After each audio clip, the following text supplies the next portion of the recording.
जय हिंद साथियों, आशा करता हूँ कि आप सभी बहुत ही मस्त और ज़बरदस्त होंगे, अपने अपनी तैयारी में व्यस्त और मगन होंगे।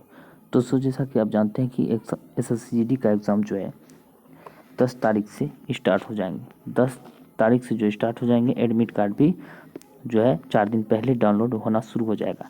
अब बात करते लेते हैं कि दोस्तों रीजनिंग क्लास की, तो रीजनिंग क्लास की हम बात करें तो ये रीजनिंग क्लास का जो है सेट ऑनलाइन सेट है और रुक्मिणी ऑनलाइन टेस्ट है, यानी कि रुक्मिणी प्रकाशन का न्यू प्रैक्टिस सेट है। यहाँ से कम बात करते हैं 14 से 15 क्वेश्चन जो है इसमें सॉल्यूशन हम कराने वाले हैं, जो मोस्ट इंपॉर्टेंट क्वेश्चन हो जाते हैं आपके एग्ज़ाम के पैटर्न के मुताबिक। अब बात कर लेते हैं आज की क्लास की, तो चलिए आज के पहले प्रश्न के हम सॉल्यूशन करते हैं। तो यहाँ पे दिया गया किसी कोड को हम जो 15, 17, 15, 7, 8, 9 को हम इस प्रकार लिख सकते हैं, यानी कि EGKPT के रूप में हम लिख सकते हैं, तथा 2, 3, 4, 6 को हम ALUR के रूप में लिखा जाता है, यानी कि लिख दिया गया है, यानी कि ऐसे लिखा है। अब बात करते हैं उस कोड में हम 2, 3, 5, 4, 9 को हम क्या लिखा जाएगा, यानी कि इसको किस रूप में लिखा जाएगा। तो इसको हमको पता करना है कि कितना ऐसे स्टूडेंट होंगे जो कि इसको जो है यानी कि अल्फ़ाबेट पे बैठाने का प्रयास करेंगे। तो सबसे पहले इस प्रकार जो भी प्रश्न होते हैं तो आपको ये ध्यान में रखना होगा कि देख सकते हैं कि इसमें सबसे पहले हम दिए गए क्रम यानी कि शब्दों के मुताबिक चलेंगे, यानी कि यहाँ पे देखेंगे ये शब्द जो है इन्हीं शब्द में खोजने का पहले प्रयास करेंगे। अगर नहीं मिलता है तब अल्फ़ाबेट के मुताबिक हम चलेंगे। अगर मिल जाता है तो सबसे पहला मेरा प्रयास रहेगा कि इन्हीं शब्दों में से खोजने का। तो इन्हीं शब्दों में से हम देख सकते हैं तो इसी शब्दों में हमको आंसर इसका मिल जा रहा है, यानी कि 2 को क्या लिखा गया है, यहाँ पे देख सकते हैं 2 है तो यहाँ फर्स्ट में ए है, यानी कि 2 को ए लिखा गया है, 2 को एक लिख दिया गया है, क्या है 2 को ए लिखा है। ठीक है, अब वही बात कर लेते हैं, चलिए हम फिर से लिख लेते हैं। 2 को क्या लिखा गया है, ए यहाँ पे लिखा गया है, यहाँ पे देख सकते हैं 2 को ए। अब 3 को क्या लिखा गया है, 3 को हम देख सकते हैं यहाँ पे एल लिखा गया है, 3 को एल लिखा गया है। अब बात करते हैं कितना है, यहाँ 5 है, अब 5 चलेंगे, 5 को यहाँ देख सकते हैं 5 को क्या लिखा गया है, जी लिखा गया है, तो 5 को जी लिख देंगे। अब बात करते हैं 4 की, तो 4 को क्या लिखा गया है, 4 को हम देख सकते हैं यहाँ पे यू लिखा गया है, तो 4 को यू लिख देंगे। अब बचा 9 को क्या लिखा गया है, 9 को टी लिखा गया है, तो 9 को हम टी लिख देंगे। तो इस प्रकार हम देख सकते हैं आंसर कहाँ पे ऐसा मिल रहा है आपको ये आंसर। तो इसका आंसर हम बात करते हैं सी में, इस तरह ALGUT है दिया गया है, तो इसका आंसर सी हो जाएगा। उम्मीद करता हूँ कि आपको जानकारी बहुत ही पसंद आया होगा, बनाने का तरीका किस तरह बनाया गया है। तो चलिए हम अगले क्वेश्चन की ओर बढ़ते हैं। अब बात करते हैं दोस्तों, निम्न आकृति में कितने त्रिभुज हैं। तो आपको ये त्रिभुज ढूंढने हैं, तो इस आकृति में कितने त्रिभुज है तो हम अपने तरीके से ढूंढने का प्रयास करते हैं कि कैसे इसे ढूंढ सकते हैं कितना त्रिभुज है। तो यहाँ सबसे पहले हम बात कर लेते हैं, यहाँ पे 1 दिया हुआ है, एक हो गया, यहाँ पे 2, 3, 4 और ये पूरा का पूरा हम लेते हैं 5, 1, 6 हो गया, 6 हम लिख लिए। अब फिर से चलते हैं 6, तो यहाँ पे हो गया, कितना हो गया, 6 हो गया। अब इन त्रिभुज में से हम खोजने का प्रयास करेंगे, तो कितना है, एक त्रिभुज ये पूरा का पूरा ले लिए हम, तो कितना हो गया 6, 6 में 1 ऐड कर देंगे तो कितना हो गया 7 हो गया। ठीक है, 7 हो गया। अब इसमें क्या करेंगे, 7 तो मेरा 7 यहाँ पे हो गया कुल। अब बचा कितना, अब यहाँ पे पूरा त्रिभुज, इसमें देख सकते हैं इस पूरा त्रिभुज में कितने त्रिभुज बन रहे हैं, तो 3 है इसमें, 1, 2 और ये पूरा का पूरा 3, तो कितना हो गया, इसमें 3 फिर ऐड कर देंगे तो कितना हो गया 10 हो जाता है। तो चलिए हम 10 को ऐड कर ले, 10 हो गया। अब कितना फिर है, अब यहाँ पे फिर पूरा त्रिभुज है, यहाँ पे देख सकते हैं ये पूरा का पूरा त्रिभुज, इसमें भी 3 है, एक बीच में, एक पूरा का पूरा हो गया, एक ये 3 हो गया, फिर इसमें 3 ऐड कर दिए तो कितना हो जाएगा 13 हो गया। तो चलिए फिर हमको 13 त्रिभुज मिल गया। अब फिर यहाँ पे चलेंगे कि एक यहाँ ऐसे करके, फिर यहाँ पे 3 है तो हम फिर 3 के ऐड कर देंगे, कितना हो जाएगा, तो ये कितना हो गया 16, तो हमको कितना मिल गया 16 मिल गया। अब बचा कि 16 मिल गया तो अब कैसे होगा, तो अब देख सकते हैं कि इसको 16 जब हो गया तब एक यहाँ पे चलेंगे 17 और एक चलेंगे यहाँ पे एक पूरा 18, तो इसका पूरा जो है त्रिभुज मिल गया हमको, 18 का 18 त्रिभुज हो गया। आप ध्यान से अपने से खोजने का प्रयास करेंगे तो आपको भी 18 त्रिभुज इसका इसका आंसर मिलेगा। तो इसका आंसर बात करते हैं बी हो जाएगा। अब बात करते हैं अगले क्वेश्चन की। अब हम बात कर लेते हैं दोस्तों, निम्न आकृति के लिए दर्पण छवि चुनने हैं। तो ये आकृति आपको दिया गया है, नीचे में यहाँ पे दर्पण रखा हुआ है। तो इस आकृति में हमको कौन सा आकृति मिलेंगे। तो सबसे पहले हम देख लेते हैं, जब भी होगा तो ये ऊपर वाला पोर्शन नीचे चला आएगा, जब नीचे में रखेंगे तो ऊपर वाला नीचे चला आएगा, नीचे वाला ऊपर चला जाएगा। तो इस तरह हम देख सकते हैं। तो कहाँ पे ऐसा छवि मिल रहा है, तो ये तो ऐसे भी नहीं होगा, ये भी नहीं होगा, कट जाएगा, बचा ये दोनों। तो इसमें जो है ऐसे करके निकला हुआ नहीं है, तो यहाँ पे निकला हुआ है, तो ये भी कट जाएंगे। तो इसका आंसर बी हो जाएगा। ऑटोमेटिक दिख रहा है, इसका आंसर बी हो जाएगा। अब बात करते हैं अगले क्वेश्चन की। अब यहाँ पे इस आकृति में कहा गया है केवल दो आकृतियों से संबंधित संख्याओं का गुणनफल करना है। यानी कि किन्हीं केवल दो आकृतियों का जो है गुना करना है, या तो इस आकृति का गुना करना है। दो आकृति, एक ये हो गया, एक ये हो गया, ये की तीन आकृति है। ये तीन आकृति में से किन्हीं दो का जो है गुणनफल करना है, या तो वृत्त का या तो आयत का, या तो त्रिभुज का या तो आयत का, या तो वृत्त का या तो त्रिभुज का। चलिए हमको गुना करने का प्रयास करेंगे किन्हीं दो आकृतियों का। तो हम सबसे पहले बात कर लेते हैं। तो दो आकृति जैसे हम वृत्त और त्रिभुज का करते हैं, 15 नमा 35 से 15 गुना 9 करेंगे तो 35 135 हो जाता है। ये भी यहाँ पे ऑप्शन में दिया गया है। तो इसमें तीन ही ऑप्शन दिया गया है, तीन में से ही आंसर होगा। तो ये तो मान के चलो कि ये आकृति दो आकृति तो हो जाता है, 15 गुने 9 करेंगे तो दो आकृति तो हो जाता है, लेकिन आंसर नहीं होगा। क्यों नहीं होगा, क्योंकि जो है ये बाहर में है, ये जो वृत्त के बाहर में ऐसा आकृति चुनना है जो कि आकृति के अंदर ही आकृति हो और दो आकृति हो। तो इसी तरह हम देख सकते हैं एक आकृति यहाँ पे है, इसी के अंदर जो है ये वाली आकृति है, तो इसके बीच में एक संख्या आ जाएगा जो दो संख्या आता है, और इसमें जो है तो ये इसमें या तो इसमें हमको गुना करना होगा। तो 13 नमा गुना करेंगे तो ये भी नहीं होता है। तो अब बात करते हैं कि 17 से 117 हो जाता है, ये नहीं होगा, इस ऑप्शन में ही नहीं है। अब बात करते हैं 12 गुने 9 कर देंगे तो 12 नमा 78 से, इसका जो हम बात करते हैं इसका आंसर 108, ये एग्जैक्ट यानी कि सही हो जाता है, इसका आंसर सी हो जाएगा। इस तरह आपको चुनने होंगे। अब बात करते हैं अगले क्वेश्चन की।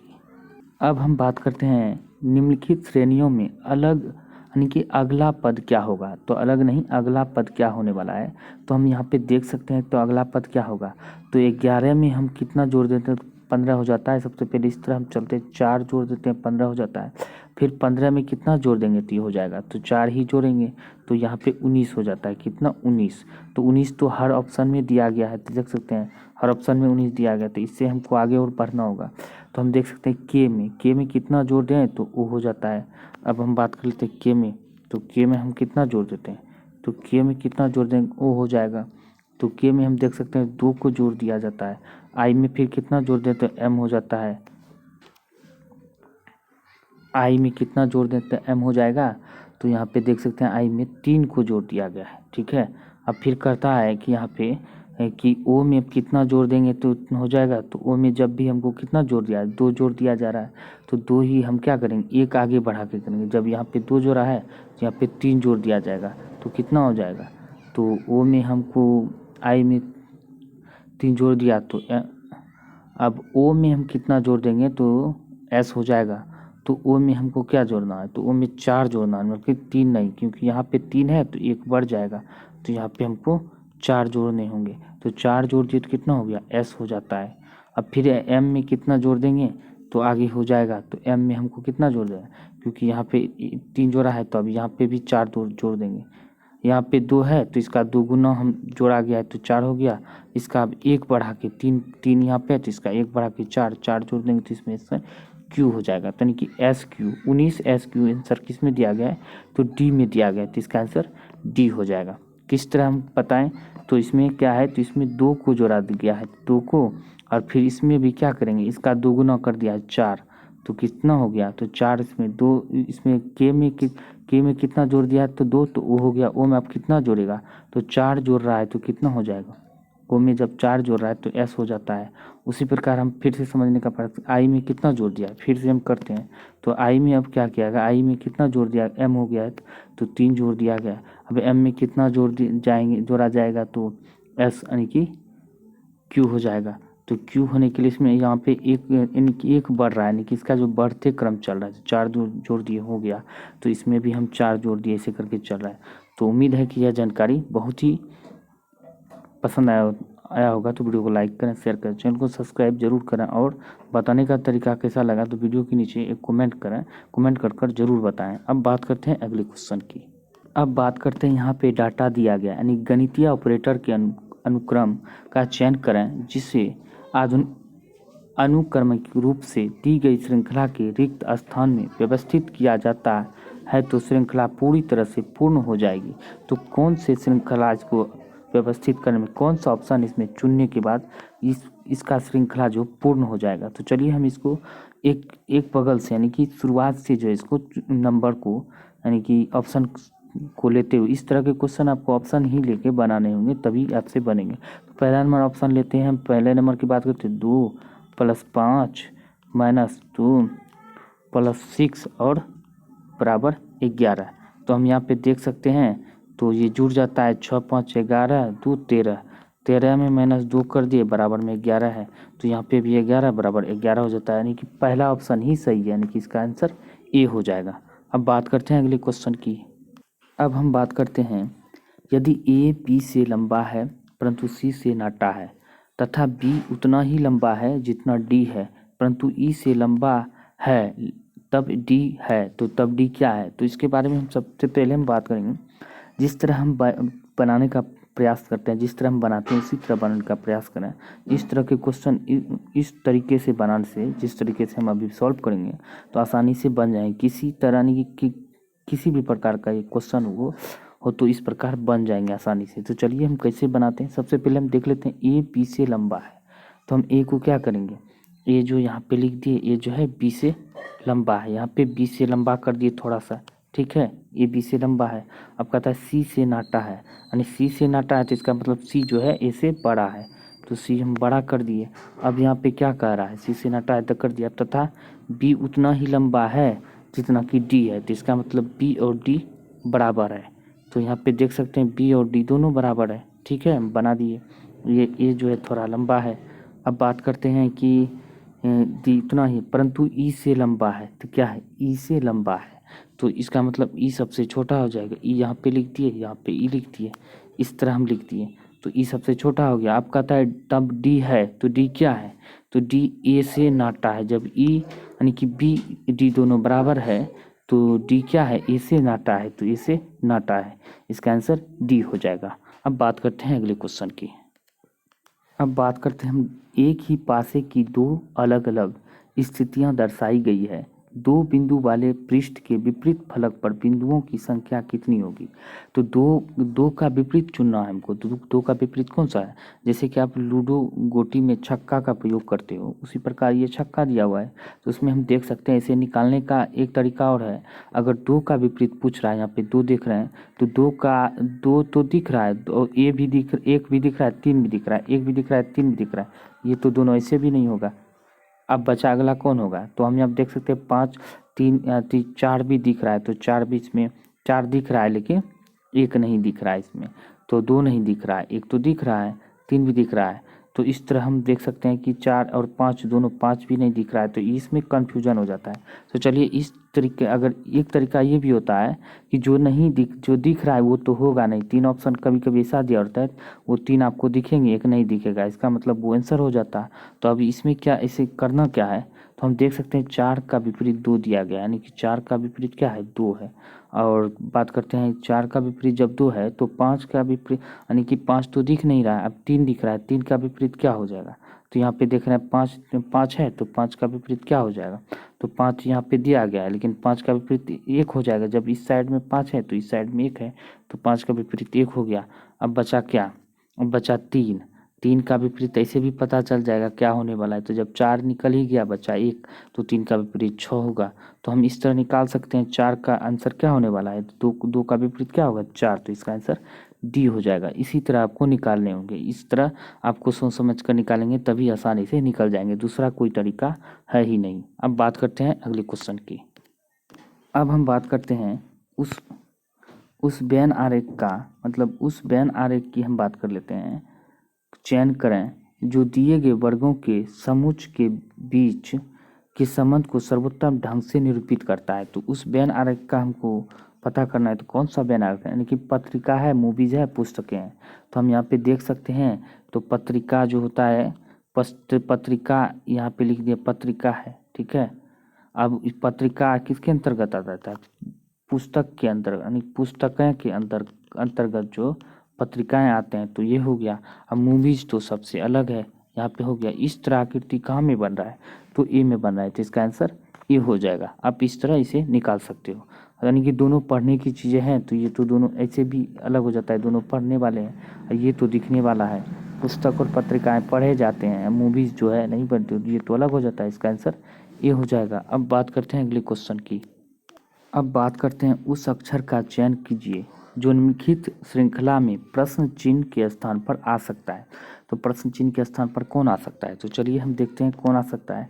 तो हम यहाँ पे देख रहे हैं ऐसे करके क्रम डी भी, यानी डी का डी इधर से ए की तरफ से अगर डी चलते हैं तो ये चौथे क्रम पे आ जाता है। जेड की तरफ से अगर भी चलते हैं तो ये पाँचवें क्रम पर आ जाता है। ये चौथे क्रम पर, ये पाँचवें क्रम पर, ये भी पेयर नहीं बन रहा है। तो इस तरह हम देख सकते हैं, यानी कि एक एक छोड़कर हम देख सकते हैं डी को, जो भी में डी यानी कि एफ, डी में कितना जोड़ दिया जाता है, एफ हो जाता है, 2 जोड़ दिया जाता है।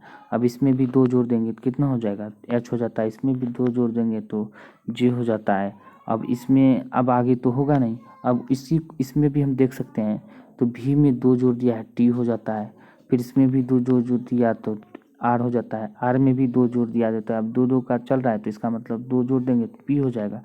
तो इसका आंसर हम देख सकते हैं डी होगा, यानी कि पी इसका आंसर हो जाएगा। अब बात करते हैं अगले क्वेश्चन की। अब बात करते हैं ब्लड रिलेशन का क्वेश्चन है, बहुत ही मोस्ट इम्पोर्टेंट क्वेश्चन है, यानी कि हर सेट में आपको हर एक एग्जाम में ब्लड रिलेशन का जो क्वेश्चन देखने को मिलता है। अब बात करते हैं, बगल में बैठी एक महिला को देखकर वरुण ने कहा, यानी कि बगल में बैठी है, यानी कि महिला हम लिखते हैं, एम से महिला लिखती है। अब वरुण जो है, इसमें वरुण देख कर, तो बगल में बैठी महिला, तो एम से हम महिला लिखती है, ठीक है। इसको देखकर किसने कहा, वरुण ने, तो वो से वरुण लिखती है। देखकर वरुण ने कहा वह मेरे भाई के, तो इसका कौन है, भाई, यहाँ पे भाई दे दिए, ठीक है, भाई लिख दिए। भाई की बहन, तो इसका बहन, तो बॉस से हम बहन लिख देते हैं, ठीक है। बहन के पिता, पिता ऐसे पिता हो गया, ठीक है, पिता लिख दिए। की पुत्री है, यानी कि ये जो है पुत्री है, तो हम यहाँ पे देख सकते हैं पुत्री हो गया। इसका मतलब इसके भाई की बहन के पिता की पुत्री है, तो इसका मतलब जो है इसका ये कौन हो जाता है, ये बहन हो जाता है। तो आप ध्यान से भी देख के निकाल सकते हो, बिना डायग्राम बनाए ही निकल सकता है अगर ध्यान से पढ़ लोगे एक बार तो। अब बात करते हैं इसका आंसर की, तो इसका आंसर डी हो जाएगा, ये बहन हो जाता है। अब बात करते हैं अगले क्वेश्चन की। देख लिए, अब ये तो मैथ का सवाल आ जाता है, ये मैथ का है। चलिए मैथ का भी हम सॉल्व कर देते हैं, कुछ नहीं है। सबसे पहले हम दिया गया इसमें कि इतना अंक दिया गया है और इसकी माध्यिका ज्ञात करना है। तो माध्यिका ज्ञात करने के आपको क्या करने होंगे, तो आरोही क्रम में सजाने होंगे। आरोही मतलब क्या होता है, आरोही मतलब बढ़ते क्रम में आपको सजाने हैं। तो चलिए हम सजाते हैं इसको बढ़ते क्रम में। तो बढ़ते क्रम में हम सजा दिए, तो कितना, 7 है, 8 है, 11 है, 12 है, 13 है, 14 है, 15 है और 20 है, 20, ठीक है। अब यहाँ पे क्या करेंगे, 3 अक्षर यहाँ से पहले शुरुआत से 3 ले लेंगे और 3 लास्ट ले लेंगे, 14 हो गया। बीच में कौन बचा, बीच में 13 और 12 बचा। 13 12 को क्या करेंगे, ऐड कर देंगे, कितना हो गया, 25। अब 25 में क्या करेंगे, 2 से भाग दे देंगे, तो हो गया 12.5, 12.5 इसका आंसर हो जाता है, इनके इसका आंसर बी हो जाएगा। अब वही माध्यिका का था, तो सबको जोड़ के जितना अंक है उससे भाग दे देते हो। जितना कितना अंक है, 2 2 4 2 6 2 8 है, यानी कि जितना अंक है उसको सारे के सारे से भाग देते हैं, उसका माध्यिका माध्य निकल जाता। माध्यिका में क्या होता है, अगर इसमें एक अंक और रहता तो जो बीच में एक अंक अगर बीच में पड़ता, तो जो बीच में आता एक अंक वही इसका आंसर हो जाता। लेकिन 2 अंक बीच में आता है तो दोनों को ऐड करके 2 से भाग दे दिया जाता है, इसका आंसर निकल जाता है। अब बात करते हैं अगले क्वेश्चन की। अब बात करते हैं कि 3 बर्तन में से 204, 136 तथा 119 लीटर पानी भरा हुआ है। उस छोटे बर्तन की अधिकतम धारिता ज्ञात कीजिए जिसमें सभी बर्तनों के पानी को निश्चित बार में पूर्णतः मापा जा सकता है। यानी कि ऐसा कौन सा मतलब इसमें से चुनना है। इस छोटा बर्तन लेना, यानी कि इतना इतना 204, 136, 119 लीटर का पानी भरा हुआ है, और छोटे बर्तन से नापना है जो कि तीनों नापा जाए। ऐसा ऐसा कौन सा बर्तन चुनना है जो कि तीनों नाप में आ जाता है। इस तरह के क्वेश्चन में आपको क्या करने होते हैं, एचसीएफ यानी कि हाईएस्ट कॉमन फैक्टर, जिसे मॉस ऑफ पॉ कहते हैं, वो निकालने पड़ते हैं। या तो आप इन दोनों का निकाल दो या तो इन दोनों का निकाल दो, किसी दो का निकाल दो तो आंसर निकल जाता है। तो चलिए हम बात कर लेते हैं 136 और 19 का मॉस ऑफ पॉ निकालते हैं, महत्तम समावर्तक निकालते हैं। तो यहाँ पे देख सकते हैं महत्तम एक कितना 19 का निकाला है, यानी कि 136 और 119, यहाँ पे 6 लिख दिए। 119 तो कितना हो गया, एक बार में भाग देंगे तो 119 तो कितना हो जाएगा, 7 हो गया। और यहाँ पे कितना एक हो गया, ये कट गया, तो फिर आप 119 को यहाँ पे लिख देंगे तो कितना 7 बार में कट जा रहा है। तो 7 बार में कट जाए तो इसका आंसर हम क्या करें, क्या हो जाएगा, तो इसका आंसर 17 हो जाएगा। जो यहाँ पे निकला वो आंसर हो गया। तो इसका मतलब हम बात करते हैं 20 का आंसर हो जाएगा। उम्मीद करता हूँ दोस्तों यह वीडियो बहुत ही आपके लिए हेल्पफुल रहा होगा। तो वीडियो को लाइक करें, शेयर करें, ज़्यादा से ज़्यादा दोस्तों को शेयर करने का प्रयास करें। अब बात कर लेते हैं, कोई सुझाव देने हो तो आप वीडियो के नीचे कमेंट है, मतलब कमेंट करके आप सुझाव दे सकते हैं। अब बात करते हैं इस क्लास का अगर पीडीएफ चाहिए तो वीडियो के नीचे डिस्क्रिप्शन में लिंक दिया गया टेलीग्राम का, वहाँ से ज्वाइन करके जो पीडीएफ भी डाउनलोड कर सकते हैं। अब बात करते हैं जो बिहार एसआई के लिए जो प्रैक्टिस सेट चला जाना है 50 एमसीक्यू के, वो भी आपको एसएससी जीडी यानी कोई भी एग्जाम में, सामान्य अध्ययन जिस भी एग्जाम में पूछे जाते हैं उसके लिए भी बहुत ही हेल्पफुल साबित हो सकता है। यानी कि पूरी मतलब जनरल अवेयरनेस से संबंधित पूरी की पूरी क्वेश्चन इसमें है। तो ज़रूर जाके क्लास देखें, और पीडीएफ भी उसका, प्रत्येक क्लास का पीडीएफ भी टेलीग्राम में दिया जाता है, तो वह भी आप डाउनलोड करके प्रैक्टिस कर सकते हैं। तो मिलते हैं अगले वीडियो में, तब तक के लिए जय हिंद, जय भारत।